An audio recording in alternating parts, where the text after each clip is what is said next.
are sick people, where there is, if elabosha kabrasa yala mande helebosha liga brosni katalaba lebrosha taya mahandaraba, I command you to receive your healing right now in the name of Jesus. Kena broskadama ligada. It does not matter the kind of sickness that you have, but the Lord is healing you right now. It does not matter the time you watch this video, but I tell you right now that the Holy Spirit is surrounding you.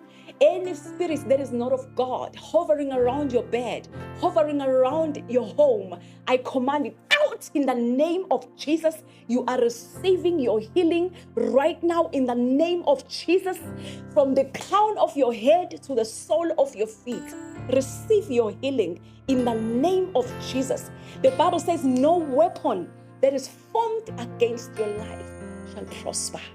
Yours is to believe, and Jesus' own is to heal you. You are healed. I command you healed in the name of Jesus.